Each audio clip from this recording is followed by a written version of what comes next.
نبی پاک صلی اللہ علیہ وسلم کے مدینے آنے سے پہلے ایک شخص تھا، عبداللہ بن ابی سلول اس کا نام تھا۔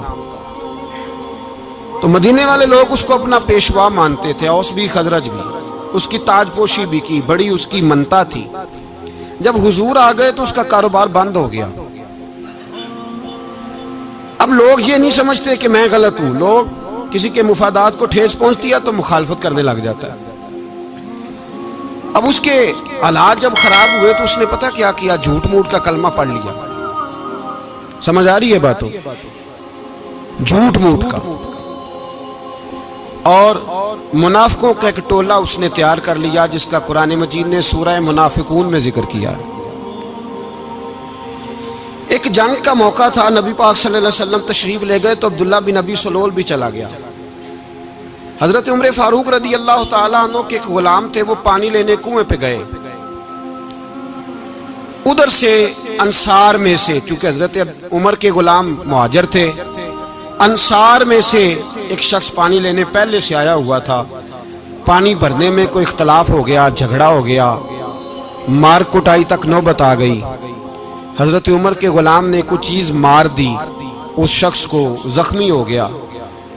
اس نے پکارا، عبداللہ بن ابی سلول نے سمجھا کہ موقع اچھا ہے، دوڑا ہوا آیا اور آ کر اس نے کہا، انصار مدینہ بھاگ کے آؤ، جلدی آؤ،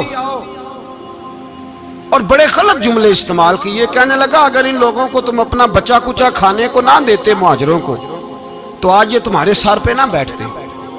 معاذ اللہ، ایسی باتوں پہ کہا کریں، بولے یہ روزمرہ کی گفتگو میں عادت بنائیں، کوئی ایسی بات کرنی ہو تو معاذ اللہ استغفر اللہ کہہ کے کرنی چاہیے۔ اس نے کہا کہ معاذ اللہ اب ان کو بچا کچا نہ دیں تو یہ ہمارے سر پہ نہ بیٹھتے۔ شور کیا اس نے۔ ہمارے ہاں بھی سیانے بندے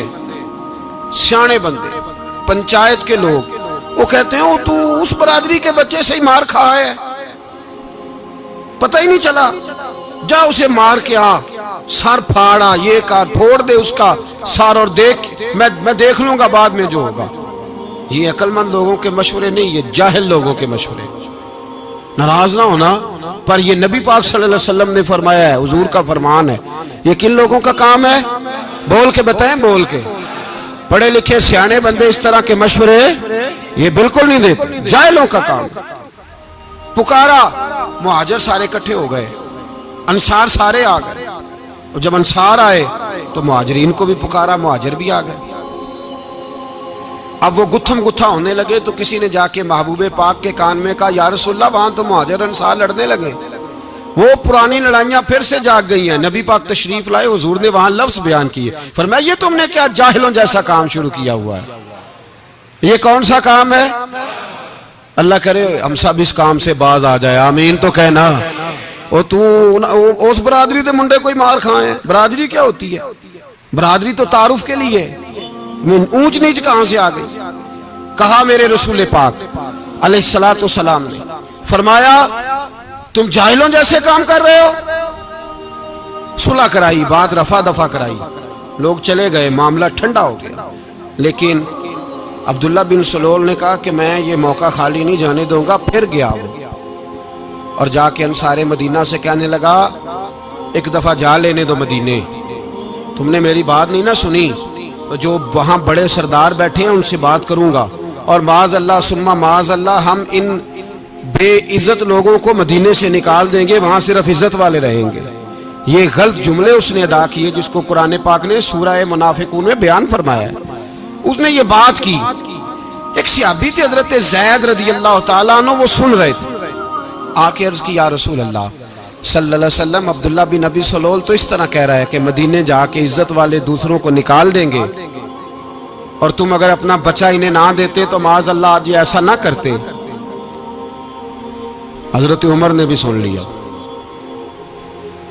حضرت عمر نے بات سن لی، تلوار نکالی اور دوڑے۔ حضور نے بازو پکڑا، فرمایا کدھر جا رہے ہو؟ کہا یا رسول اللہ اگر آج سزا نہ دی تو کل اور بات بھی کرے گا، اور اگر آج ایک قتل ہو گیا تو باقی سیانے بن جائیں گے۔ یا رسول اللہ مجھے چھوڑے، میں ماروں گا۔ حضور نے فرمایا عمر چپ کر، وہ جھوٹ موٹ کا کلمہ پڑھتا ہے، لوگ کہیں گے کہ محمد ابن عبداللہ نے اپنے ساتھی مارنے شروع کر دیے۔ چپ کر، حوصلہ کر، صبر کر، دلیری کر۔ حضرت عمر کہتے ہیں میری حضور کے کہنے پر میں ٹھہر تو گیا، پر وہ میرے اندر جو آگ لگی ہوئی تھی ٹھنڈی نہیں ہو رہی۔ کہتے ہیں میں چپ تو کر گیا۔ نبی پاک علیہ السلام نے پوچھا عبداللہ بن نبی سلول سے تو نے یہ کہا ہے؟ کہنے لگا شابک اللہ میں نے بات ہی نہیں کی۔ ہاں، اب لوگ کہنے لگے کہ زید تو نوجوان ہے تو یہ بوڑھا آدمی ہے، چلو صحیح کہتا ہوگا۔ حضور بھی خاموش ہو گئے۔ اللہ پاک نے قرآن مجید نازل فرما دیا، فرمایا اللہ نے سن لی ان کی بات جنہوں نے یہ کہا ہے، اور پھر لفظ بڑے حسین ہے، فرمایا یہ کہتے ہیں ہم عزت والے ہیں؟ نہیں، وَلِلَّهِ الْعِزَّةُ وَلِرَسُولِهِ وَلِلْمُؤْمِنِينَ، فرمایا عزت تو اللہ کے پاس ہے، اللہ کے رسول کے پاس ہے، اور عزت تو مومنوں کے پاس ہے، مومنین کے پاس عزت ہے۔ یہ قرآن پاک نے سارا مضمون بیان کر دیا کہ عبداللہ بن نبی سلول غلط کہتا ہے اور حضرت زید صحیح کہتے ہیں۔ حضور نے کچھ نہیں فرمایا، جا رہا ہے قافلہ۔ جب مدینے کی سرحد آ گئی نا، حدود مدینہ منورہ کی شروع ہوئی، تو عبداللہ کا اپنا بیٹا، اس کا نام بھی عبداللہ بن عبداللہ تھا، اپنا بیٹا اس کا بڑا مخلص جانثار غلام تھا میرے رسول پاک صلی اللہ علیہ وسلم کا، وہ تلوار لے کے مدینے کی حد پہ کھڑا ہو گیا اور کہنے لگا میرے باپ تو نے اتنی بے ایمانی کے لفظ کہے کہ میں ان کو نکال دوں گا؟ کہے اپنی زبان سے کہ میں ذلت والا ہوں، رسول پاک کو اللہ نے بڑی عزت عطا فرمائی، کہے ورنہ میں تیری گردن کاٹ دوں گا۔ بول، کہے حضور بھی عزت والے اور نبی پاک کے غلام بھی عزت، کہے اپنی زبان سے، کہے میرے رب کا یہ فرمان ہے وَرَفَعْنَا لَكَ ذِكْرَكَ، حبیب میں خود تیرے لیے تیری شانوں کو بلند فرما دوں گا۔ تو کہا کہے، تو دشمن ہو کے کہنے لگا میرے بیٹے مجھے معاف کر دے، مصطفیٰ تو بڑی عزتوں والے ہیں، ان کے غلام شانوں والے۔ جب بیٹا تلوار لے کے سامنے کھڑا ہوا، شہرت ہوئی، اب نبی پاک نے حضرت عمر کی طرف دیکھا، کہا عمر تیری بات صحیح تھی، اب جو ہوا یہ زیادہ صحیح تھا، وہ میں نے تجھے کہا حوصلہ کر، تدبر کر، وقت کا انتظار کر، یہ صحیح ہوا کہ وہ صحیح تھا۔ تو حضرت عمر فاروق کہنے لگے یا رسول اللہ میں گواہی دیتا ہوں آپ واقعی اللہ کے سچے رسول ہیں صلی اللہ علیہ۔ اتنی اچھی رائے، وقت فیصلہ کرتا ہے، تدبر سے چلے، دانائی سے چلے، علم پیدا کریں، بردباری۔ ہمیں کئی دفعہ سجدہ صاف کرنا پڑتا ہے، ہم جو کہتے ہیں بات اس کے الٹ نکل آتی ہے۔ ہم کسی شخص کے بارے میں کوئی تبصرہ کر بیٹھتے ہیں، کچھ عرصے کے بعد ہمیں پتہ چلتا ہے کہ وہ تو ایسا تھا ہی نہیں، ہم نے غلط بات کر۔ ہم بغیر تحقیق کے، بغیر تفتیش کے، حوصلہ نہ ہونے کی وجہ سے، صبر نہ ہونے کی وجہ سے ہم بہت سارے کام کر گزرتے ہیں، پھر ہمیں نقصان ہوتا ہے۔ اپنی زندگی میں حلم نہ چھوڑیں، حوصلہ نہ، لڑائیاں ہوتی ہیں نا گھروں میں، اس کی وجہ خامد ہوتا ہے، بیوی نہیں ہوتی۔ یہ بات گھر جا کے بتانا کہ آج انہوں نے کہا لڑائی کی وجہ کون ہوتا ہے؟ نہ بولو تسی، پر میں تو آنکھ ہی چھڑیا ہے، وہ تو ریکارڈ ہو گیا ہے۔ لڑائی کی وجہ کون ہے؟ جڑے باتیں لڑتے ہیں وہ کندے ہی نہیں پے۔ وجہ کون بنتا ہے جی؟ کیوں بلا؟ اس لیے کہ نبی پاک صلی اللہ علیہ وسلم نے فرمایا عورت کی عقل آدھی ہے، تو تیری تو پوری ہے نا، جس کا مطلب ہے لڑائی اگر بچ سکتی تھی تو مرد کی وجہ سے بچ سکتی تھی، گھر میں امن ہو سکتا تھا۔ کہتے ہیں یہ بڑی بیوقوف ہے، میری سنتی نہیں۔ تو میں نے کہا جو اس سے بحث کر رہا ہے وہ سیانا ہے؟ بولیں، جو بحث کر رہا ہے وہ عقل مند ہے؟ بندہ تو چلو تھا وہ دانشور شیکسپیئر، باتیں بعض اوقات اس کی کچھ ایسی ہیں۔ اس سے کسی نے پوچھا تھا عورتوں سے کون جیت سکتا ہے بحث میں، تو اس نے کہا تھا وہ جو ان سے بحث نہ کرے، جو ان سے بحث ہے۔ تو بھائی تو وجہ اس لیے کہ حوصلہ تو نہیں کرنا تھا۔ نبی پاک علیہ السلام نے فرمایا بی بی ٹیڑھی لکڑی ہے، سیدھی کرنے کی کوشش کرو گے تو ٹوٹ جائے گی، سیدھی۔ تو پھر کتنا بیوقوف ہے جو پتھر سے سر رگڑ رہا ہے، کتنا نادان ہے جو یہ حرکت کر رہا ہے، دریا میں چھلانگ لگا کے کہتا ہے ڈوبوں گا نہیں۔ تو بھائی حوصلہ پیدا کرے، علم پیدا کرے، بہت ساری ایسی باتیں کرے کہ جس میں اشتعال آئے گا، فٹافٹ 3 لفظ طلاق کے دے دیے، اب بھاگا گیا مفتی صاحب کے پاس، او ہو 4 بچوں کا کیا بنے گا؟ اور یہ بات پکی ہے کہ بچوں کو صرف ان کی ماں ہی پال سکتی ہے، ان کی ماں۔ اور بات مجھے نہیں بھولتی، ایک شخص نے بیوی کو طلاق دے کے دوسری شادی کی. اس کا بیٹا تھا 10 سال کا. تو اس نے اپنے بیٹے سے کہا کہ بیٹے بتا پرانی اماں صحیح تھی یا یہ صحیح ہے؟ اس نے کہا نہیں ابا وہ تو جھوٹ بڑے بولتی تھی، یہ صحیح ہے. وہ جھوٹی تھی، وہ جھوٹ بڑے بولتی تھی میری سگی اماں، یہ سچ بولتی ہے. اس نے کہا وہ کیسے؟ کہنے لگا اس لیے کہ میں کوئی شرارت کرتا تھا تو میری سگی اماں مجھے تھپڑ مارتی تھی اور کہتی تھی تجھے روٹی نہیں دینی، جا دوڑ جا گھر سے. تو میں دوڑ جاتا تھا تو جھوٹ بولتی تھی نہیں دینی، پھر آدھے گھنٹے کے بعد مجھے ڈھونڈنے لگ جاتی تھی، ڈھونڈ کے لاتی تھی، پھر میری منت کرتی تھی، پھر مجھے کہتی تھی نہ مجھے ستایا کر، پھر میرا ماتھا چومتی تھی، پھر میری مرضی کا کھانا بنا کے دیتی تھی، پھر میرے منہ میں لقمے ڈالتی تھی. جھوٹی تھی، پہلے کہتی ہے نہیں دینی پھر پیچھے بھاگتی ہے. یہ سچی ہے، میں شرارت کرتا ہوں تو تھپڑ مار کے نکالتی ہے، پھر میں منتیں کرتا ہوں پر روٹی نہیں دیتی، پیر پکڑتا ہوں نہیں دیتی. سچ بولتی ہے، اپنی بات پہ ڈٹ جاتی. او بھائی بچے اس کی ماں ہی پال سکتی ہے، تو نے 3 جملے کہتے سوچا ہی نہیں، تیرا کا گیا تو یہ تو نئی بیوی ملے گی، اور اس کا بھی کیا گیا، اس کو بھی شاید شوہر مل جائے. ان پھولوں کی پرورش صرف ان کا مالی کر سکتا ہے، دوسرا کر سکتا تو نے حوصلہ ہی نہیں کیا. ٹھیک ہے غلطی بیوی کی تھی پر تو مرد تھا نا، تیرے پاس تو دلیری تھی. فٹافٹی 3 طلاق کے جملے کہہ دیے. اور میرے رسول پاک علیہ السلام نے فرمایا جائز کام بڑے ہیں پر طلاق جائز تو ہے پر میرے رب کو پسند نہیں، اللہ کو پسند. تو نے مالی بگا دیا جس نے تیرے گھر کا باغ سینچنا تھا. تو بھائی یہ حوصلہ نہیں، درجنوں طلاقیں، 20 کیس، اور ابھی وہ شادی کے پورے کپڑے نہیں پہنے تو طلاق پہلے. اس کی وجہ یہ کہ حوصلہ نہیں، صبر نہیں، رضا نہیں، ہم احساس نہیں کرتے. اگر تو یہ سمجھ جائے کہ بس اللہ نے جو میرے لیے بہتر سمجھا مجھے دے دیا، صحیح ہے میری آزمائش ہے، کیا ہے کچھ ہے جو اس نے بہتر سمجھا مجھے اس نے، پھر تو سکھی ہو جائے، تیرے لیے جینا آسان ہو جائے، پھر تو بہت ساری پریشانیوں سے آزمائشوں سے دور ہو جائے. میرے نبی پاک علیہ السلام نے ہمیں حوصلہ کرنے کا حکم دیا، دلیری. 2-3 سال شاید پچھلے سال یا اس سے پچھلے سال حج کے موقع پہ نا ہمارے پاکستان میں تو بڑے بڑے انوکھے واقعات ہوتے ہیں. سننے سے کیا میں کہتا ہوں وہ عبرت کے لیے ہوتے ہیں. جعلی ویزے لگوا دیے حج کے کسی ایجنٹ نے، اللہ کے مہمانوں کو بھی لوگ لوٹ لیتے ہیں. معاذ جعلی ویزے لگوا دیے. اور مزے کی بات یہ ہے کہ پاکستانی ایئرپورٹ سے گزر بھی گئے وہ ویزے والے، اور احرام باندھے لوگ جدے پہنچ گئے. 4 آدمی تھے، انہوں نے ویزا دیکھا تو کہا نقلی، آپ کو واپس جانا پڑے گا. اگلی فلائٹ سے وہ لوگ واپس آئے. آپ مجھے بتائیے ان کی جب وہ چھوٹے چھوٹے کلپ آئے، میڈیا نے ان کی باتیں سنی تو ان کے آنسو نہیں تھمتے تھے. ایک آدمی احرام باندھ کے گیا ہے، معمولی سمجھتے ہیں آپ؟ میرے جیسا غریب آدمی کبھی اس نے ارادہ کیا اور مدینے جانے کا لیٹ ہو جائے تو کلیجہ پھٹنے کو آتا ہے.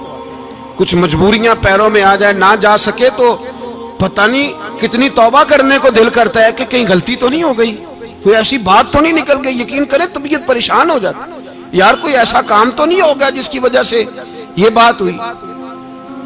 4 آدمی لوٹ آئے، حالات خراب ہو گئے، لوگ رو رو کے قصے سناتے تھے. لیکن میرے رسول پاک علیہ السلام کا حوصلہ دیکھو.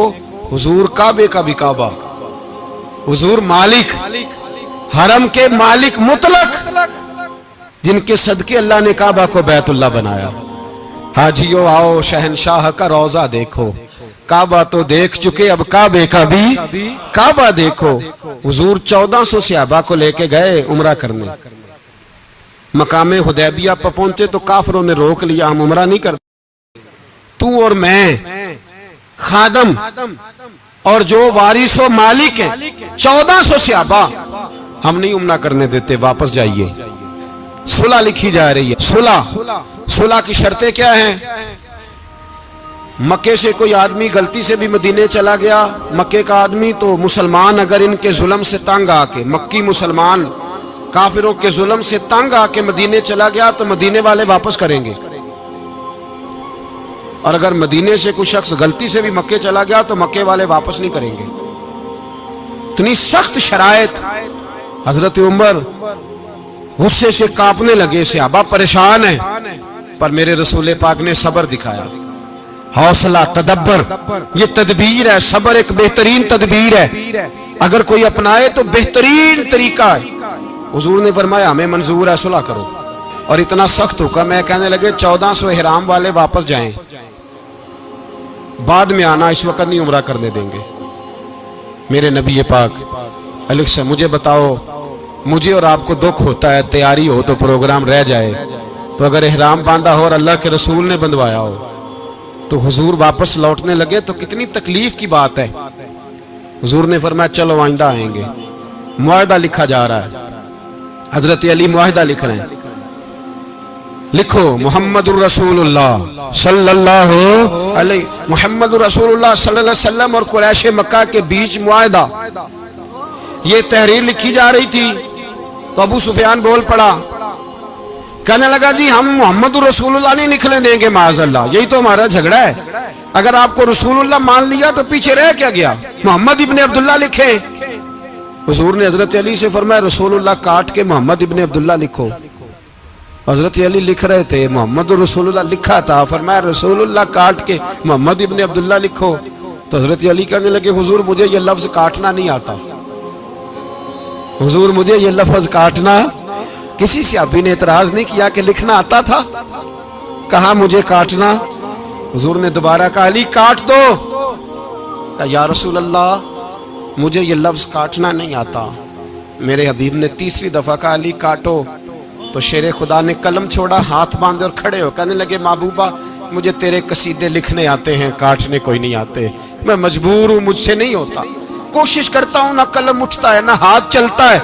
میرے حبیب پاک نے قلم پکڑا اور لفظ رسول اللہ خود کاٹ کے محمد ابن عبداللہ کرایا. بھائی وقت گزر گیا, صلح ہو گئی.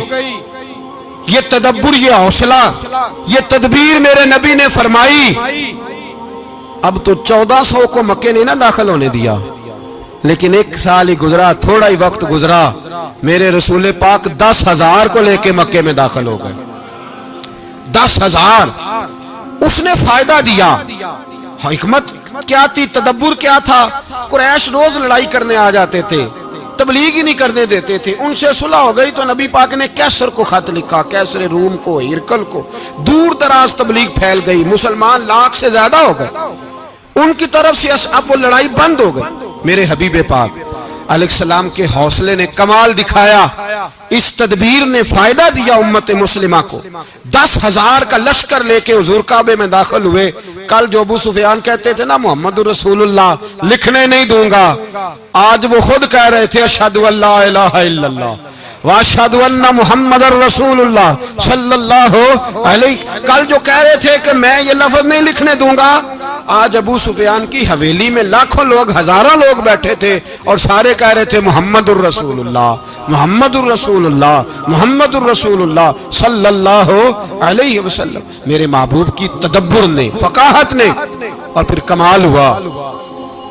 1400 کہاں اور 1,44,000 کہاں. 1400 کہاں اور 1,44,000. 1400 کو نہیں جانے دیا عمرہ کرنے. میرے رسول پاک 1,44,000 کو لے کے حج کرنے چلے گئے. حضور نے حج کیا, ہر طرف لبیک لبیک کی صدائیں بلند ہوئی. یہ میرے نبی پاک کا تدبر ہے, حوصلہ ہے. اگر وقتی طور پہ حوصلہ کر جاؤ گے, دلیری کر جاؤ گے, آنے والا وقت آسان ہو جائے. حوصلہ نہیں, صبر نہیں, سکون نہیں. 2-4 باتیں, یہاں تک کہ لوگ ابا جی کی بات برداشت نہیں کرتے, ایسے جملے کہہ دیتے ہیں جو دوبارہ پلٹ کے نہیں آتے. ماں کو لفظ نہیں بولتے, باپ کی روح تک چھلنی کر دیتے ہیں وہ جملے. لیکن لوگ اس وقت حوصلہ کرنے, اور ہم پنجابی لوگوں نے تو گنجائش ہی بڑی دے دی ہے. کہتے ہیں بچہ ہے جے ایک ہی ہے, ایک میں حوصلہ کرے کی ہے ماشاءاللہ. تو اگر جوان ہو گیا تو کہتے ہیں گرم خون ہے مکہ کم. اگر بوڑھا ہو گیا تو کہتے ہیں بوڑھوں میں حوصلہ نہیں ہوتا, نہ بچے میں نہ. تو کس میں حوصلہ ہوگا, بولیں کسی میں بھی نہیں. چھٹی سب کو فتویٰ مل گیا نا, یہ بچہ ہے جی, ابھی یہ تو بچہ ہے, آپ تو سیانے بیانے ہیں, یہ بچہ ہے. کمال ہو گئی ہے بھائی, کیا مطلب ہے بچہ ہے؟ بچے کو سارا پتہ ہے, ہر چیز اسے آتی ہے, حوصلہ کرنا ہی نہیں آتا. اور پھر کہہ دیا وہ تو گرم خون ہے. وہ کیا بات کرتے ہو, گرم خون؟ ابے کے گلے پڑ گیا گرم خون, اس کو کھڑا کرو نا ایس پی کے سامنے اور اس کو مار تھپڑ اس کے منہ پہ, تیرے گرم خون کا پتہ چلے. غریب کے یہ گلے پڑ گیا, اس کو کھڑا کرو ایس ایچ او کے سامنے, پھر پتہ چلے گا خون کتنا گرم ہے. وہاں بالکل چپ ہے, بالکل خاموش ہے. اور گرم خون اس کا صرف اماں کے لیے, جلال صرف رہ گیا اگر غریب گھر کی بیٹی بیاہ کے لایا تو صرف اس کے لیے. کوئی ایسی بات نہیں. ہم بڑے سیانے, ہمارا غصہ بڑا سمجھدار ہے, ہمارا وہ گرم خون بڑا سیانا ہے. وہ جہاں دیکھتا ہے کہ معاملہ ہلکا ہے تو وہاں وہ گرم خون جلال میں, اور جہاں دیکھتا ہے کہ سامنے والا تگڑا ہے تو وہاں وہ گرم خون فوراً ٹھنڈا ہو جاتا ہے. حوصلہ پیدا کرے.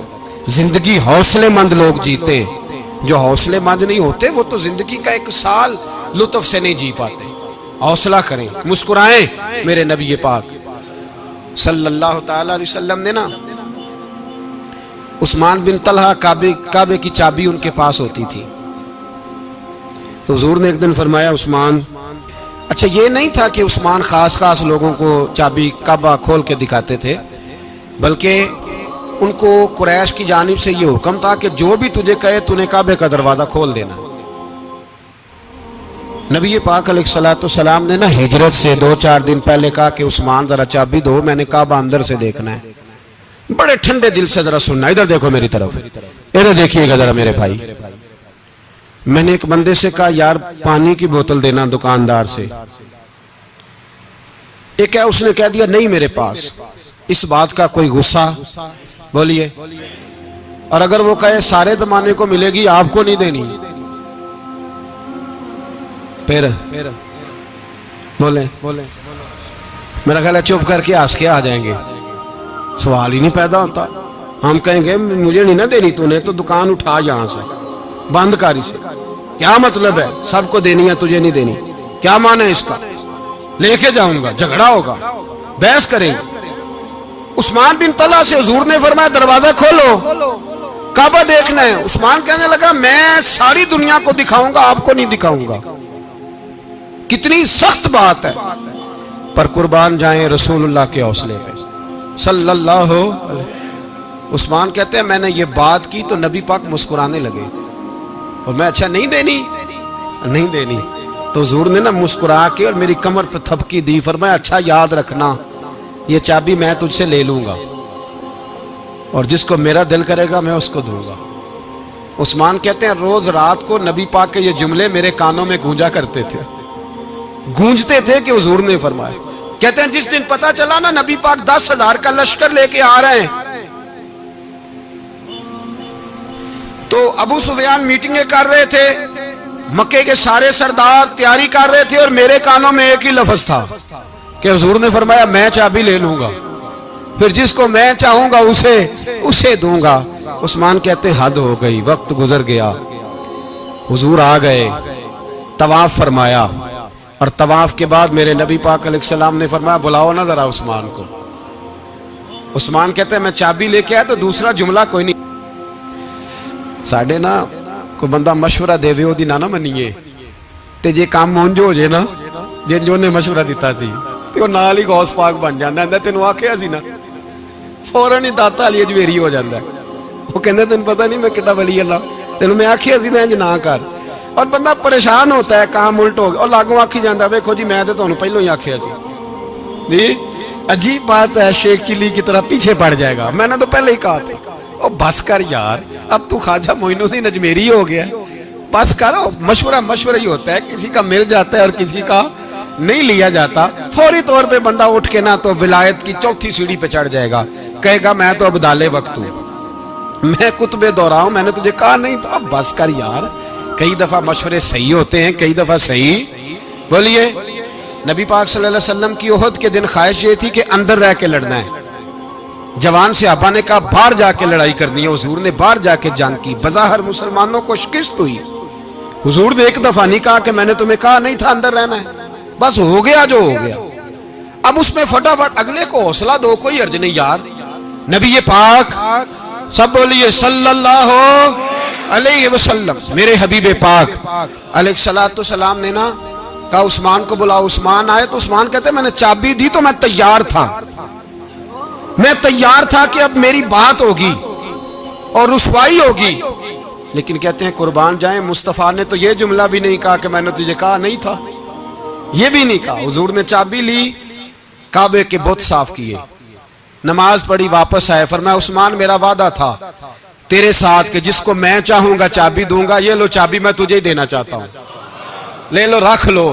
عثمان کہتے ہیں وہ چابی نہیں میرے طرف آ رہی تھی، میری طرف ایمان آ رہا تھا. وہ چابی نہیں آ رہی، ایمان آ رہا تھا میری جانب.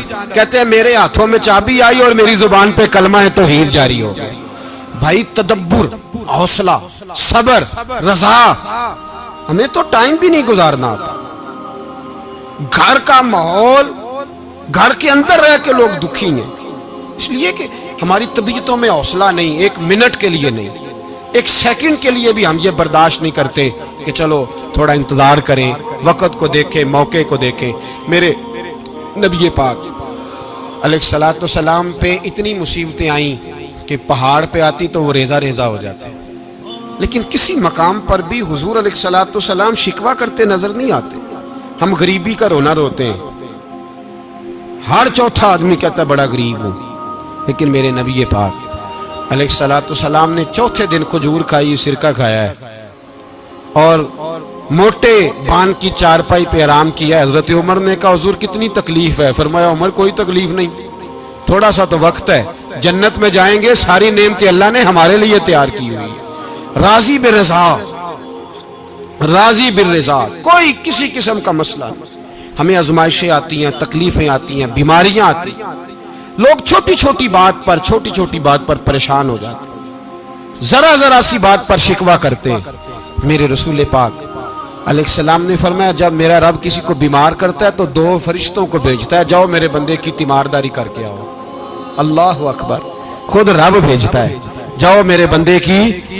تو مجھے بتائیے جب اللہ بھیجے تو پھر تندرست خوش نصیب ہوا کہ بیمار؟ جی تندرست پھر خوش نصیب کون ہوا؟ میرے نبی پاک صلی اللہ علیہ وسلم نے فرمایا رب 2 فرشتے بھیجتا ہے، فرماتا ہے پتہ کر کے آؤ میرے بندے کا اس کا کیا حال ہے. حالانکہ اللہ سارا ہی جانتا ہے. فرشتے آتے ہیں، واپس جاتے ہیں، رب کریم پوچھتے ہیں بتاؤ میرا بندہ کیا کہتا تھا؟ اللہ تجھے سارا ہی پتہ ہے، پر ہم سے پوچھتے تو بتا دیتے ہیں. وہ یہ کہتا تھا کہ میں اپنی رب کی رضا پہ بڑا ہی راضی ہوں. وہ تیری حمد کر رہا تھا، تیری تعریف کر رہا تھا، تیرا شکر کر رہا تھا، تیرے لیے کلمات حمد بیان کر رہا تھا. تو میرے نبی پاک علیہ السلام فرماتے ہیں، اللہ فرشتوں سے فرماتا ہے سنو پھر اگر میں اپنے بندے کو اس بیماری میں شفا دوں گا تو اس تندرستی سے زیادہ اچھی تندرستی دوں گا جو پہلے اسے عطا کی ہوئی تھی، پہلے سے اچھی صحت دوں گا. اور اگر اسے اس بیماری میں موت دوں گا تو پھر مرتے ہی اس کے لیے میں جنت کا فیصلہ فرما دوں گا. بھائی جب تو راضی بالرضا رہتا ہے، راضی بالرضا، بڑی سادی سی بات ہے بھائی. آپ گھر گئے روٹی مانگی تو اگر کسی نے کہا نا کہ اتنی تھکاوٹ ہے ٹائم پہ آیا کریں اس وقت، تو روٹی تو وہ بھی مل گئی پر اس میں لذت، وہ سکون نہیں، وہ سکون نہیں. میری اماں جی سالن پکا کے رکھ لیتی تھی تو روٹی جب بھی کوئی مانگتا تھا تو تازی بنا کے دیتی تھی، ان کی طبیعت تھی. تو میں اکثر ان سے کہتا کہ اماں جی پکا کے رکھ دیا کرو. تو کہتے تمہیں خوشی نہیں ہوتی جب تمہاری اماں تازی پکا کے دیتی ہے؟ خوشی ہوتی ہے، طبیعت میں خوشی ہوتی ہے. ان کا مزاج تھا، ذوق تھا، تو ہم سمجھتے تھے یار یہ بڑی سعادت کی بات. تو آپ گھر گئے رات کو تو گھر والوں سے کہا روٹی، تو فوراً اٹھے، فوراً، اور انہوں نے کھانا تازہ بنایا اور ساتھ یہ بھی کہا باہر سے نہ کھایا کرے بندہ بیمار ہو جاتا ہے. کتنی ٹھنڈک پہنچتی ہے آدمی کے دل کو، سکون ملتا. تو بھائی بیماری تو آپ نے کاٹ لی لیکن ساتھ کہو ہو بڑا بیمار ہوں، میں نے تو اتنے گناہ بھی نہیں کیے، ظلم بھی نہیں کیا، کسی کو کچھ بھی. اب بیماری تب بھی کٹ گئی پر بڑی آزمائش، مریض ڈاکٹر کے گلے پڑ رہا، اس کے لواحقین جھگڑے کر رہے، بیماری وہ بھی کٹ گئی. اور ایک بیمار وہ ہے جو چارپائی پہ لیٹا ہے اور کہتا ہے جس طرح میرا اللہ راضی اسی طرح میں بھی راضی.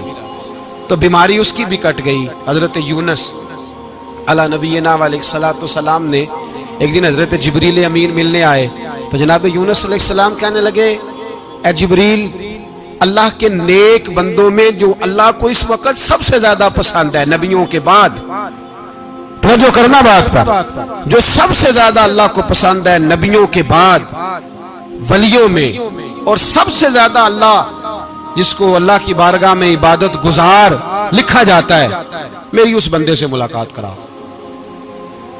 تو حضرت جبریل نے جناب یونس علیہ السلام کو ساتھ لیا تو ایک شخص کے پاس پہنچے جو آنکھوں سے اندھا تھا، دونوں ہاتھ اس کے سلامت نہیں تھے اور پورے جسم میں پیپ جاری تھی، ریشہ تھا۔ جب جا کے السلام علیکم کہا نا حضرت یونس نے، اس نے وعلیکم السلام کے بعد پہلا لفظ پتہ کیا کہا؟ اس نے کہا یا اللہ تیرا شکر ہے، یا اللہ تیرا، آپ بھی ادا کریں اللہ کا شکر، یا اللہ تیرا، اللہ تیرا شکر ہے۔ تو حضرت یونس علیہ السلام کہنے لگے تو شروع سے اس طرح کا ہے، نابینا بھی اور ہاتھوں سے معذور بھی اور سارا جسم شروع سے؟ تو بڑے ہی خوبصورت لفظ اس بیمار نے کہے، کہنے لگے نہیں حضور میں بالکل ٹھیک ٹھاک تھا، جب تک میرے رب نے چاہا کہ یہ دنیا کو دیکھے تو تب تک اس نے مجھے آنکھیں دیں، اور جب اس نے چاہا کہ اب اس کا دیکھنا بہتر نہیں تو اس نے واپس لے لی۔ تو یا اللہ تیرا شکر ہے، اللہ تیرا شکر ہے۔ پھر کہا جب تک اس نے چاہا کہ میرے ہاتھ رہے تب تک رہے، جب اس نے چاہا کہ میرے لیے بہتر نہیں تو اس نے لے لیے، تو یا اللہ تیرا شکر ہے۔ جب تک اس نے چاہا کہ میرا جسم صحیح و سلامت رہے تو رہا، اور جب اس نے چاہا کہ میرے لیے بہتر نہیں تو مجھے بیمار کر دیا، تو یا اللہ تیرا شکر ہے۔ تو حضرت یونس علیہ السلام کہنے لگے جبریل واقعہ یہ اللہ کا سب سے زیادہ شکر گزار بندہ ہے، سب سے زیادہ عبادت گزار بندہ ہے، سب سے زیادہ۔ میرے نبی پاک علیہ السلام نے فرمایا میرا مومن ہر حال میں ہی نفع میں ہے، نعمت ملے تو شکر کر کے نفع، مصیبت آئے تو صبر کر کے نفع، اپنی زندگی میں تحمل، بردباری، علم پیدا کرے، حوصلہ پیدا کرے۔ ہر آنے جانے والے شخص کے مزاج کے مطابق اسے نہ ملے، اپنا مزاج صحیح رکھے، اپنی طبیعت کے مطابق اپنے ماحول کو برقرار رکھیں۔ علم کے ساتھ گزارا کرو گے تو رشتہ داروں سے بھی بنی رہے گی، دوستوں سے بھی بنی رہے گی، ہر ایک سے تعلق رہے گا۔ اور اگر آپ کے اندر یہ حوصلہ نہیں تو پھر سارے معاملات پریشانی کا شکار ہو جائیں گے۔ یہ تو آج کا مضمون تھا۔ ہمیں نا لوگ مشورہ دیتے ہیں، کہتے ہیں پیر صاحب درویشوں کو سیاست کی بات نہیں کرنی چاہیے، دیتے ہیں نا مشورہ لوگ، جی تھوڑا تھوڑا بول دیں، تھوڑا تھوڑا دیتے ہیں نا۔ اگرچہ ہم ان کی بات نہیں مانتے، اس لیے کہ اقبال نے کہا تھا جدا ہو دین سیاست سے تو رہ جاتی ہے چنگیزی، جدا ہو دین سیاست سے تو، اور پہلا فکرہ یہ ہے کہ جلال بادشاہی ہو یا جمہوری تماشا ہو، جدا ہو دین سیاست سے تو رہ جاتی ہے۔ اس نے کہا جب سیاست اور دین علیحدہ علیحدہ ہوتے ہیں تو چنگیز خان اور ہلاکو خان پیدا ہوتے ہیں۔ سیاست جب تک مسجد کے اندر رہتی ہے تب تک پاک صاف رہتی ہے، وہ گندی ہوتی تب ہے جب مسجد سے نکل جاتی ہے۔ حضرت علی کے زمانے تک مسجد میں رہی، پاک صاف رہی، یزید باہر لے گیا تو گندی ہو گئی، حضرت عمر بن عبدالعزیز دوبارہ مسجد میں لے آئے تو پھر پاک ہو گئی۔ لیکن پھر بھی ایک ساتھی نے مجھے کہا تو اس کی بات میں سب کی باتیں نہیں مانتا، اس کی بات میری سمجھ میں آئی۔ وہ کہنے لگا جی اصل بات یہ ہے کہ سیاسی تبصرے تجزیے ہم اخباروں میں ٹی وی پہ جا کے بیٹھے، جا کے بڑی مہربانی میری طرف دیکھیں، وہ ہم سنتے رہتے ہیں تو ہمارا دل کرتا ہے مسجد میں صرف ہم رسول اللہ کا پیار ہی سنیں۔ تو میں نے کہا یار تیری بات دل کو لگتی ہے، یہ بات صحیح ہے، چلو یہ نیت اچھی ہے، یہ تیرا نظریہ ٹھیک ہے، مان گئے ہم۔ میں چلا گیا دکاندار کے پاس اور میں نے اس کو جا کے کہا کہ گاڑی کا انجن کھولو، اس طرح کرو، اس طرح۔ اس نے کہا مولانا آپ جا کے نا گھر تو فقہ کی کتاب کھولیں، اس لیے کہ گاڑی کے انجن کے بارے میں آپ کو معلومات، یہاں اگر آپ نے یہ کام کرنا ہے تو اس کو پڑھیں، کسی استاد کے پاس ورکشاپ پہ آئیں، آپ کے ہاتھوں کو، منہ کو، چہرے کو مٹی لگے، دھواں لگے، گریس لگے، پھر آپ کو پتہ چلے گا انجن کیسے کھلتا ہے۔ صحیح کہہ رہا ہوں؟ نہیں صحیح کہہ رہا؟ دعا گلہ تو یہاں کر چڑی جائے، صحیح کہہ رہا ہوں جی؟ اگر مولوی کو اجازت نہیں سیاست کی بات کرنے کی، اور مولوی کو اجازت نہیں کہ انجن کی بات کرے، تو سیاستدان کو اجازت ہے دین کی بات کرنے کی؟ یہاں تو وہ آئے نا مدرسے میں پڑھے، پورا دین حاصل کرے، پھر وہ بولے، تو پھر تو ٹھیک ہو گیا، لیکن جب اسے سورۃ اخلاص بھی سیدھی نہیں آتی تو فتوے دینے کی اس کو ضرورت ہے کوئی؟ بولے نا یار، کیوں چھیڑتے ہیں سیاست؟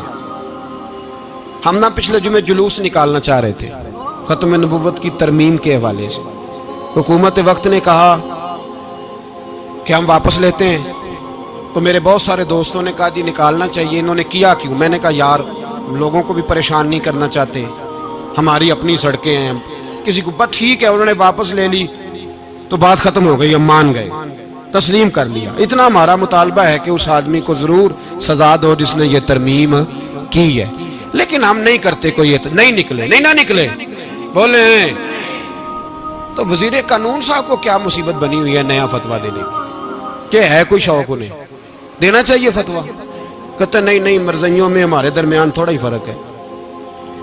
مجھے یوں لگتا ہے کہ یہ جان بوجھ کر کوئی نہ کوئی ایسی شرارت کرتے ہیں جس سے لوگ اشتعال میں رہیں، جان بوجھ۔ حلم، حوصلہ، صبر ذات کے بارے میں تو ہے، لیکن اگر کوئی رسول پاک کی بے ادبی کرے تو پھر حوصلے کی بات وہ ہے ہی نہیں، پھر تو جہاد کی بات ہے۔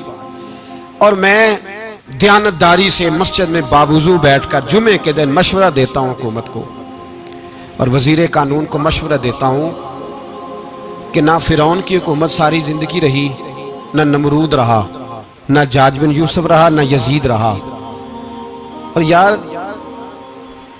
درباری بن کے حکمرانوں کی چاپلوسی کرتے کرتے تم یہاں تک آ گئے ہو کہ اب نبی پاک کی عزت کو ہاتھ ڈالنا شروع کر دیا ہے۔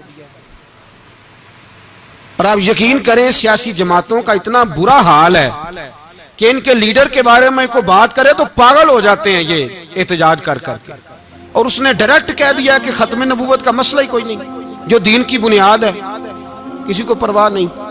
مجھے تو ان لوگوں کی فکر ہو رہی ہے جن لوگوں نے انہیں ووٹ دیے ہیں، وہ اللہ کو کیا جواب دیں گے۔ اور یہ اللہ ماشاءاللہ ساری سیاسی جماعتیں اس طرح کی۔ اور میرا وزیر قانون صاحب کو بھی مشورہ ہے کہ زندگی بڑی تھوڑی ہے، بڑی تھوڑی، اللہ سب کو معاف کرتا ہے، اپنے رسول کے غداروں کو معاف نہیں کرتا۔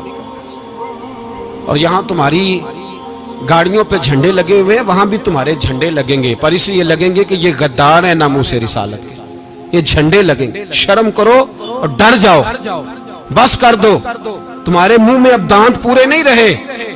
کوئی شوگر کا مریض ہے تو کوئی بلڈ پریشر کا، تو کوئی ہارٹ کا، تو کوئی کینسر کا۔ شرم کرو اور اپنی قبر کی بھی تھوڑی سی فکر کرو۔ بتاؤ پاکستان کے کتنے صدر گزرے، وزیر اعظم گزرے، تو ان کی قبریں کہاں ہیں؟ کوئی جاتا ہے ان کی قبروں پہ؟ کسی کو خبر ہے؟ کیوں اپنے لیے جہنم کٹھی کرتے؟ سارا کچھ دنیا داری رہ گئی ہے، سارا کچھ صرف یہی رہ گیا۔ حضرت ابو بکر سردار تھے، حضرت عمر سردار تھے قبیلے، حضرت عثمان سردار تھے، انہوں نے سرداریوں کو ٹھوکر مار کے رسول اللہ کے قدموں میں بیٹھنا پسند کی، سرداریاں چھوڑ کے غلام بن گئے۔ تم سرداریاں بچانے کے لیے رسول اللہ کی غداری کرتے ہو، شرم نہیں آتی؟ اور قوم شکوہ ہے مجھے ان لوگوں سے جو مولوی تو کہہ دیتے ہیں تو سیاست نہ کر، اور کسی سیاست دان کو منع نہیں کرتے کہ جب تجھے سورت فاتحہ بھی نہیں آتی تو تجھے کس نے اجازت دی ہے اتنی بڑی بات؟ اور میں نے پچھلے سے پچھلے جمعے بھی کہا تھا، پھر کہتا ہوں اور آن دی ریکارڈ کہتا ہوں، مرزائی کل بھی کافر تھے، آج بھی کافر، اور قیامت تک، اور جو ان کے کفر میں شک کرے وہ بھی، اور پکا بے ایمان ہے، کافر ہے۔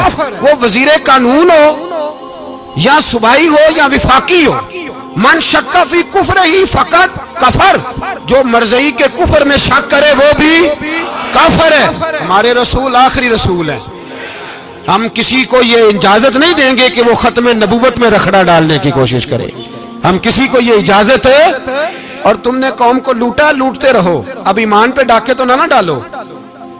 تمہیں دولت لوٹ کے پیٹ نہیں بھرا، اب ایمان لوٹنا شروع کر لیا ہے۔ تمہارا فیکٹریاں لوٹ کر، قومی خزانہ لوٹ کر پیٹ نہیں بھرا، بھائی مانو اب دین بیچ کر اپنی حکومتیں پکی کرو گے۔ اور وہ لوگ بھی تیار ہو جائیں جو ان بے ایمانوں کو منتخب کرتے ہیں، ان سے بھی سوال کرے گا ختم نبوت کا موضوع قیامت کے دن کہ تم بتاؤ، ان کو سپورٹ کرتے تھے جو رسول اللہ صلی اللہ علیہ وسلم کے بعد بھی کسی نبی کو نبی ماننا درست جانتے تھے۔ شرم آنی چاہیے، خیال ہونا چاہیے۔ اور میں نے کہا کہ ہمارا دل نہیں چاہتا، آپ یقین کریں، ہمیں شوق ہے جلوس نکالنے کا، تمہارے خلاف باتیں کرنے کا۔ تم نے روز تھرمامیٹر نکالا ہوتا ہے، چیک کرتے ہو کہ ایمان کتنا ہے کتنا نہیں ہے۔ یہ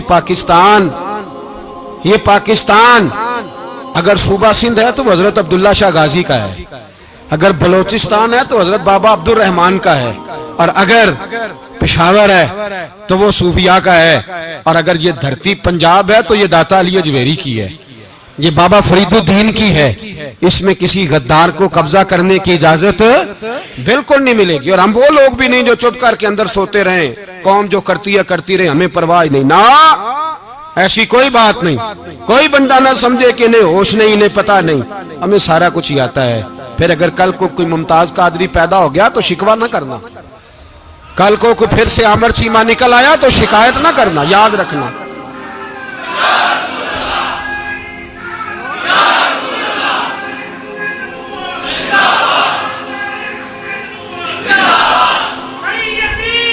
تو میرے بھائی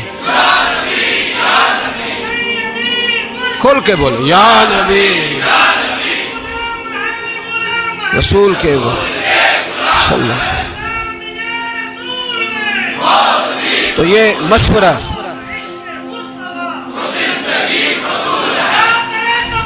جزاک اللہ، تو یہ تمہیں مشورہ ہے۔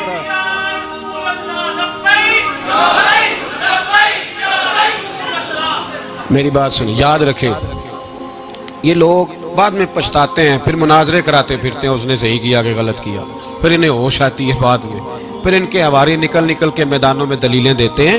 اس لیے ہمارا مشورہ ہے انہیں کہ یہ اپنی حد میں رہیں، اور جو کام تمہارے ذمہ، میں نے کہا نا تم نے بڑا لوٹا، یہ قوم روز تمہیں موقع دیتی ہے لوٹنے کا، یہ موقع دیتی ہے، تو تم نے دولت لوٹ کے پیٹ نہیں بھرے، اب ایمان لوٹنے کے چکر میں آ گئے ہو۔ یاد رکھو، مسلمان گناہگار ہیں، غدار نہیں ہیں۔ تمہیں دولت لوٹنے کا تو شاید موقع مل گیا ہے، پر ایمان لوٹنے کا موقع نہیں ملے گا، تو اس لیے اس کو لگام دو۔ اور ویسے بھی کتا جو پالتو ہوتا ہے نا، اس کو گھر کے اندر سنگلی سے باندھ کے رکھنا چاہیے۔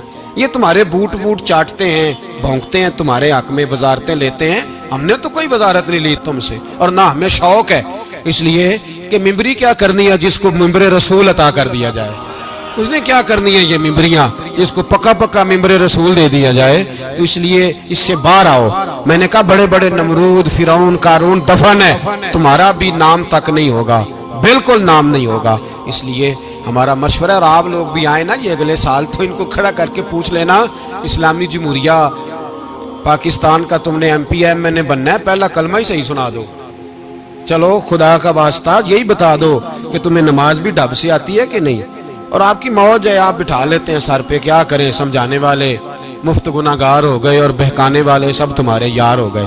اس لیے یہ چھیڑتے ہیں جان بوجھ کے، اور پھر جب کوئی ممتاز قادری علیہ رحمہ پیدا ہوتے ہیں پھر انہیں دشواری ہوتی ہے، پھر ان کا جینا مشکل ہو جاتا ہے، یہ موقع دیتے ہیں، پتہ نہیں کس کے ایجنڈے پہ عمل کر رہے ہیں۔ میرا سوال یہ ہے، میں نے پچھلے جمعے پھر میرا سوال ہے کہ میں پوچھتا ہوں اس آدمی کو ضرورت کیا ہے ختم نبوت پر بات کرنے، جب امت مسلمہ کے متفق کا فیصلہ ہے کہ مرزائی کافر، اسمبلی نے بل پاس کر دیا کہ مرزائی، ان کو اقلیت قرار دے دیا، اور جب سے وہ اقلیت بنے نہ ہم نے ان کی عبادت گاہ جلائی، نہ ہم نے ان کو قبروں سے نکالا، نہ ہم نے، بس ٹھیک ہے جیسے عیسائی رہتے ہیں، یہودی سے کس ملک میں رہتے ہیں وہ بھی رہیں، اقلیت بن کرے، کوئی اعتراض، پر تم انہیں کھینچ کے کیوں قریب کرتے ہو، تمہارا کیا جرانہ ہے ان کے ساتھ، بتاؤ تو صحیح۔ ان لوگوں سے ان کو چاہیے اپنے منہ میں لگام ڈالیں، اور اگر نہیں ڈالیں گے پھر انشاءاللہ ڈالی جائے گی، اور بڑی تگڑی ڈلے گی، اور پھر ایسی ڈلے گی۔ سلمان تاثیر جب مرا تھا نا تو 5-5 لاکھ روپیہ مولویوں کو آفر کی جنازہ پڑھاؤ، 5-5 لاکھ روپیہ چھوٹے چھوٹے مولویوں کو، اور داتا صاحب کی مسجد کے خطیب بھی صوبائی جو تھے وہ خطیب تھے، ملازم تھے، انہوں نے کہا کہ ایمان نہیں بیچنا، نکالنا نوکری سے تو نکال دو، اور بادشاہی مسجد کا مولوی جس کا پتہ ہی نہیں چلتا کبھی کدھر چلا جاتا ہے کبھی کدھر، یہاں تو وہ بھی کھڑا ہو گیا، اس نے کہا نا ایمان نہیں بیچنا۔ گورنر ہاؤس کی مسجد کا امام کہنے لگا کہ بخشا جانا نہ جانا یہ تو رحمت الہی کا معاملہ ہے، پر اتنا گندا جنازہ نہیں پڑھنا، اتنا گندا جنازہ نہیں ہم پڑھیں گے، مرنے کے بعد تمہارے جنازے نہیں پڑھے جاتے، تمہاری قبریں خراب ہوتی ہیں، کدھر ہیں تمہاری دولتیں، اور وہ مولوی آج تک پتہ ہی نہیں کدھر گیا جس نے اس غلیظ کا گندا جنازہ پڑھایا. تو بھائی اپنی قبر اشر کو جب جہاں تمہارے جنازے نہیں پڑھے جا رہے تو وہاں تمہارا کیا حال ہوگا. اس لیے ان لوگوں کو چاہیے کہ اپنی زندگی اس طرح گزاریں کہ کچھ نہ کچھ منہ لے کے سرور کائنات کے پاس چلے جائیں، ورنہ ایسا نہ ہو کہ یہاں بھی پھٹکار اور وہاں بھی پھٹکار. اس لیے ہمارا مطالبہ ہے حکومت سے کہ شرم کرو اور ایسے بے ایمانوں کو، کالے ناگ جو تم نے بھرتی کی ہوئے، ان کو نکالو، اور اگر تعریفیں کروانی ہو، تلوے چٹوانے ہو تو اندر کمروں میں ان سے چٹوا لیا کرو. ان سے کہو کہ یہاں ہماری نوکری کرو، باہر نکل کے رسول اللہ صلی اللہ علیہ وسلم کے دین کے بارے میں گفتگو نہ کرو. اس لیے کہ اللہ تبارک و تعالیٰ نے اس دین کے اندر بڑا حسن اور بڑا جذبہ رکھا ہوا ہے، بڑا وقار ہے. ہمارا مطالبہ ہے حکومت سے کہ ختم نبوت کے مسئلے پر کوئی سیاستدان گفتگو نہ کرے. آپ تائید کرتے ہیں اس بات کی؟ اس پر کوئی سیاستدان کوئی گفتگو. ہمارے پاس بڑے تماشے ہیں سیاست کرنے کو، باقی تماشوں پہ سیاست کرو. یہ رسول اللہ کی ناموس کا معاملہ ہے، یہ چھیڑنے کی تمہیں اجازت. مجھے سمجھ نہیں آتی یار، جب بات ختم ہو گئی، اسمبلی نے بل واپس لے لیا، تو صوبائی وزیر قانون کو آخر تکلیف کیا ہے؟ آپ کے پاس جواب ہے کوئی اس بات کا؟ بات ختم ہو گئی، ہم نے جلوس نہیں نکالنا، چھوڑ دیا، خاموش ہو گئے. علماء نے میٹنگیں بلائی تھی، کینسل کر دی، ٹھیک ہے جی بات. اب دوبارہ سے کیوں چھیڑتے ہو؟ پھر کہتے ہیں احتجاج ہوتا ہے، شور ہوتا ہے. تم خود ایسی حرکتیں کرتے ہو جس سے افراتفری پیدا ہوتی ہے. یہ ملک رسول اللہ کے نام پہ بنا ہے، اور قیامت تک یہاں وہی ہوگا جو میرے رسول پاک صلی اللہ علیہ وسلم کی رضا ہوگی. اور نبی پاک کے قانون کے خلاف کوئی قانون یہاں چل سکتا؟ اللہ ہمیں سمجھ